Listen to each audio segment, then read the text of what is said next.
good priority coming in from SRG. The space that the Kimmy and the Bellerix engagements allow for this duo to kind of play toe-to-toe against a very deadly Matilda and Valentina combo. So that allows SRG to cross over first.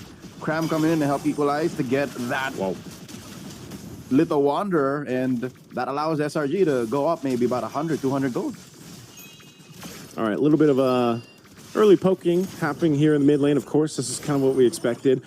It's funny because the matches yesterday, I felt like were a little more, in terms of the mid lane, you didn't see, when it got to game 3, you didn't see that crazy go-to strategy where it's like mid lane's whole, pre-first turtle is let's see if we can get some battle spells out. Let's see if we can actually cause some havoc here, potentially get a first blood. But when that doesn't happen, it's kind of more of a stalemate into that first turtle. Then you're like, okay, eventually this big fight is going to break out. Looks like they're going to go for Cram. It's tanky enough, though. Ooh. All right.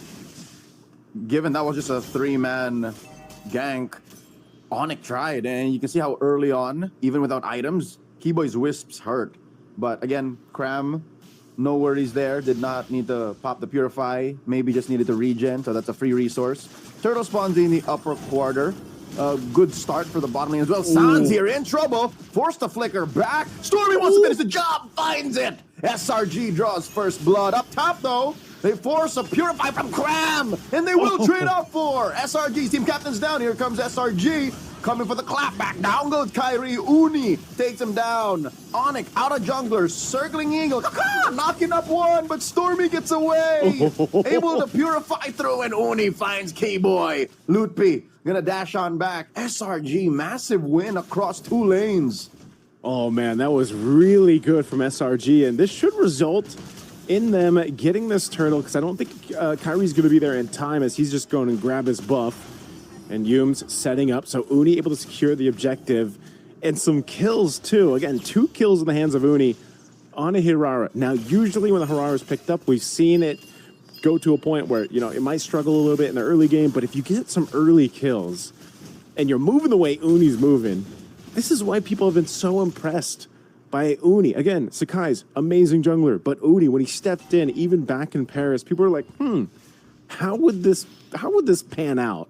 Well, now Uni starting strong in game 1 against Onic to get SRG to the grand finals here. This is something that can snowball out of control if you're Onic, and you gotta be a little cautious about this because the way that just Hirari can do some crazy things. This is why I was saying it almost felt coin flippy because of her kit, and then, that's why if you're gonna pick a Guinevere, which we saw banned out quite a bit of times, they can still play with that potential to go in spatial migration, Requiem combo. But what they can't let happen here, Leo, is those stacks to build on the Sky Piercer of Uni. Remember when we've seen a fully stacked Sky Piercer Hirara, how dangerous it can be. I don't think dangerous is the word to describe it. Unfair is a little more appropriate.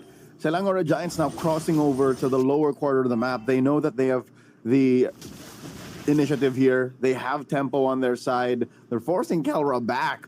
And here's the issue with a Uranus, right? If you're holding the map hostage, you're winning. But if your opponent doesn't care, you're kind of just a big meat shield, a walking ward. Your vision that floats and moves around. So I think that's what Selangor Giants are taking advantage of, the fact that they've isolated Lutpi from the action. It's basically Cram calling the shots, holding down the lane, and then he'll be able to make it back after expanding rivers. Turtle spawns lower quarter. Let's see how Onic close this gap. It's about a 700, 600 gold lead. Yeah, it's not too much. Turtle's going to be up, but they'll make their way down here. Again, expanding rivers is the map, so quick rotation for the objectives. SRG doesn't want to go ahead and just start this up blindly, though. They do meet Lutpi here in the mid lane. They knew he was going to rotate down, but not really able to do too much. Cram picking up a Enchanted Talisman. So now they'll decide to go ahead and start up this turtle. Kelra's getting a good push, though, into that turret. Turtle secured. What a yeet coming in from Kyrie. That is the pulse thrown out by Stormy. No one home. That's an interesting start. I think Selangor Giants were overthinking it. They were considering we can take it slow, we have them by the ropes, and then Onic says, "Nuh-uh, we have you by the ropes." All this while, Kelra doesn't even care. I think he paid for that coaching session with that turret down bottom, and he said, "I'm gonna get my reps. I will get my sandbag, and he will get a slow push. I don't think Innocent can stop this." Yeah, again, I think he was treating that like a punching bag, basically, as a turret falls. Kelra just goes ahead, converts a turret for Onic, plus getting that turtle helps them. Again, it's not a big lead or anything, but SRG was maintaining a small one, and now that's pretty much been taken care of. Sans holding on to his own Wrath of the Dryad here. This is a very slow-paced game in terms of fighting, because again, both teams' compositions are that way, right? Uni wants to get stacks, he wants to get kills, which he started, but Onic responds by just kind of slowing things down. If they can steal objectives, kind of take them away from SRG like that turret and like that turtle, then they're happy with that, because again, they're fighting into this game of we've got utility, right? I think that's the biggest thing on their side, is they've got utility to work with, and they have to be a little more, they have to play a little more finesse with these team fights, just because of the crowd control overload. Oh! Okay, Yums. Yums coming in, flicker, rather Dryad, stack pending on Sans, but he gets away. Uni says, "I will get mine." Couple of iframes already. Kyrie looking for his man, finds it. Dash and Requiem closing the gap. Uni overextended himself. Selangor at Giants already down about 1,000 gold. They miscalculated how much range they could play with. Onic are calling the shots. Kelra books another membership up top. He has a second punching bag to deal with. Yeah, he's going to go ahead and take that one down too. Last turtle is up. Again, Uni getting punished there.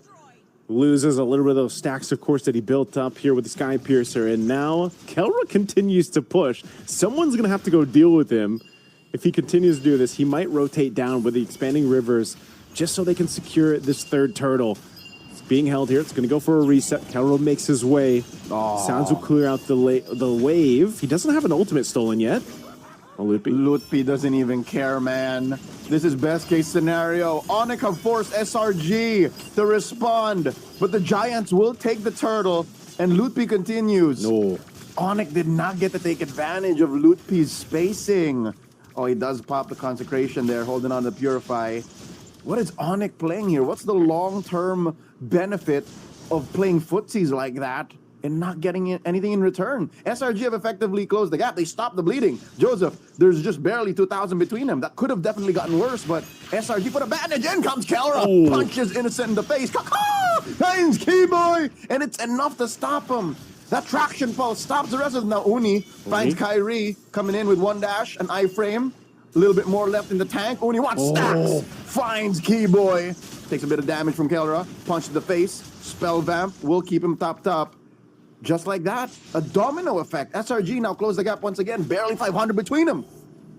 Well, I don't know. You asked me what was the play, what was the long game here for Onic. Well, I think they're losing control of the potential for something to happen here, Leo, because now the tier 2 turret up top most likely going to go down as SRG is controlling the space. They do clear out the wave, but it's under half health now. And with a Lord coming up in about 45 seconds, SRG is showing that right now they just have kind of this, they have more damage to work with. I mean, Keyboy was deleted there, it seemed like, from Uni. You know, he's able to go and happen. And maybe this will tell us why. The items that we're looking at right now, you can see a bit of a difference over there for the XP, the mid, and the jungle, obviously. But one of the biggest things, again, is just the threat of stacks on a Hirara, even without the crazy amount of damage that we're used to seeing with Marksman, for example, when they get that whole, that trinity of items set up.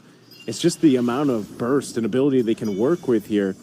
And here's one of the things Onic has to do is, you know, again, crowd control being SRG's one of their biggest favors. We saw it earlier in one of the team fights where if your Wrath of the Dryad or your I'm Offended, and even the Traction Pulse don't land the way that they want them to, then you can re-engage into the fight and make something happen with themselves. Kelra more so just has to kind of wait for that opening, you know? That's one of the main things. He's mostly just been punching turrets.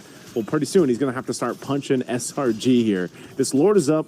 It's being slowly worked on, but they can go ahead and just delay this further. There will be a wave cleared up top by Uni as they go ahead and get ready to take this. They might just look for a fight. Conceal's used. Okay. Lord here, taking quite a bit, down to a quarter. Uni going to punch him. Lutpi holding down, left mid brush, taking a few hits from Stormy. Lord gets reset. No action just yet. Coming in! Big 3-man, make it a 4-man. Requiem coming through! But the damage isn't true. Kelra couldn't get the right punches. There's the stolen Wrath of the Dryad. Yums once more. Cram putting about a bit of damage, dancing around him. Shields for you, shields for me. Down goes Stormy. Stance finds him. Now Innocent falls. SRG are down 2 men. Yums running away. He's burning. He lives. And now the iframe saves Uni as well. But another circling eagle. Does this ult not have a cooldown? Onic are happy with what they got. Cram maybe one more, make it 3. They missed a hat trick. Uni iframes through, but Kelra catches him in the chin. And now Cram might fall, but Cram does find Kelra first. 3 for 1. Massive win for Onic. We're going back and forth here, Joseph, as Kyrie threatens another ult, and he finds it. The Requiem plus the stolen Wrath of the Dryads once again. The pulse won't stop it. Keyboy falls. Hume's still alive. Lutpi trying to put Ionic Edge sacks. Kyrie gets a double. Now Stormy gonna be up next. Kyrie! Stormy gets taken down. Innocent. Not enough lifesteal on this Ruby. That's a wipeout. Onic go for the Lord. They played the long game, Leo. What a team fight. That was dragged out so much that we saw, what, 2, 3 circling eagles and a bunch of setup potential. And they're going to be able to secure themselves a Lord here. But man, talk about patience. You know, being able to maneuver around that, you know, Kelra able to go ahead and secure the kills there when he needed to.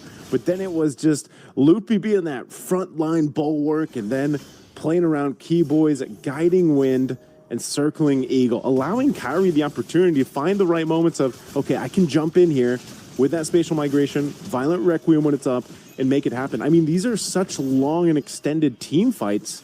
And think, the last time we used to see this is every single time there was a revitalize on the play. But now there isn't. It's just these compositions. They allow these long team fights to happen. And now for SRG, they're going to lose some real estate across the map. The top tier 2 goes down. Kyrie pushes that. They try to deal with this Lord as it's going to slowly make its way to the base turret.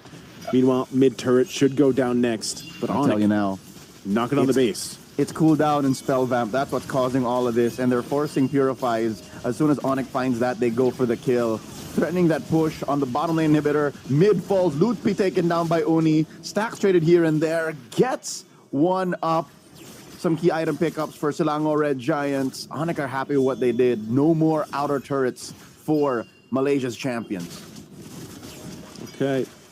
They find a Lutpi. I'm so surprised that he goes down that quick. But yeah, they lose some holy defense shield. Now SRG's looking for a potential play here. Kyrie sees them. Oh, massive Requiem finds 3. Comes in for another circling eagle. Serves up Innocent. And now even Yums won't survive. Cram is dancing away his troubles. He will survive, thankfully. Has enough tankiness. Flicker and combo coming in from the gold standard. Down goes Uni. Cram the only one left. It's a wipeout. KK gets 2 KOs. And now they go straight for the inhibitor. And I think this is where we say, that's it. Onic played the long game in this best of 3 against SRG.